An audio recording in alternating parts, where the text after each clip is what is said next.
17 មេសា 2025 ជំនួបធ្វើភាគីជាមួយអាដាមស៊ីជីនពីងប្រធានាធិបតីនៃសាធារណរដ្ឋប្រជាមានិតចិននៅវិមានសន្តិភាពជំនួយរបស់មិត្តចិនបានក្លាយទៅជាកម្លាំងចលករយ៉ាងសំខាន់ក្នុងការជំរុញការអភិវឌ្ឍសង្គមសេដ្ឋកិច្ចកម្ពុជាសម្ដេចមហាបវរធិបតីហ៊ុនម៉ាណែតនាយករដ្ឋមន្ត្រីកម្ពុជានិងលោកស៊ីជីនពីងប្រធានាធិបតីចិនបានប្រកាសពូនជ្រុំចំណងទំនាក់ទំនងនិងកិច្ចសហប្រតិបត្តិការរវាងកម្ពុជាចិនឲ្យរឹងមាំព្រមទាំងបានឯកភាពកសាងសហគមន៍វាសនារួមកម្ពុជាចិនក្នុងយុគសម័យថ្មីគ្រប់រដូវកាលលទ្ធផលក្រោយបញ្ចប់ជំនួបទ្វេភាគីនេះល្ងាចថ្ងៃទី17មេសាឆ្នាំ2025សម្ដេចធិបតីហ៊ុនម៉ាណែតបានគូបញ្ជាក់ថាជំនួយរបស់មិត្តចិនបានក្លាយទៅជាកម្លាំងចលករយ៉ាងសំខាន់ក្នុងការជំរុញការអភិវឌ្ឍសង្គមសេដ្ឋកិច្ច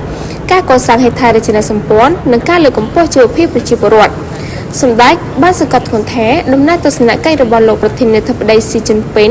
នាពេលនេះគូបញ្ជាក់ពីភាពរឹងមាំនៃទំនាក់ទំនងនិងកិច្ចសហប្រតិបត្តិការរវាងប្រទេសទាំងពីរដែលជាដៃគូយុទ្ធសាស្ត្រគ្រប់ជ្រុងជ្រោយនិងជាមិត្តដែលថែបជាការឆ្លើយតបលោកស៊ីជីនពីងបានវិតម្លៃខ្ពស់ចំពោះវឌ្ឍនភាពនិងការអភិវឌ្ឍយ៉ាងឆាប់រហ័សរបស់កម្ពុជាព្រមទាំងការសរសើរជំហានល្បីល្បាញរបស់កម្ពុជានៅលើឆាកអន្តរជាតិលោកស៊ីជីនពីង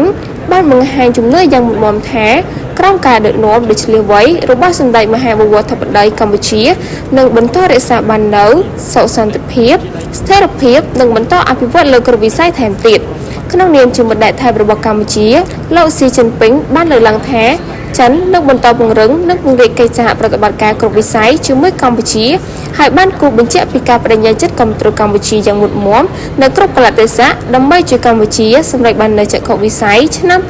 2025ក្លាយជាប្រទេសមានចំណូលខ្ពស់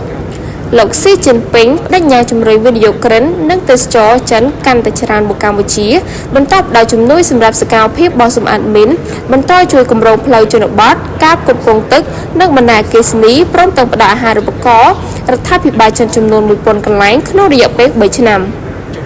កិច្ចសហប្រតិបត្តិការនយោបាយភាគីទាំងពីរបានទទួលស្គាល់ពីសារៈ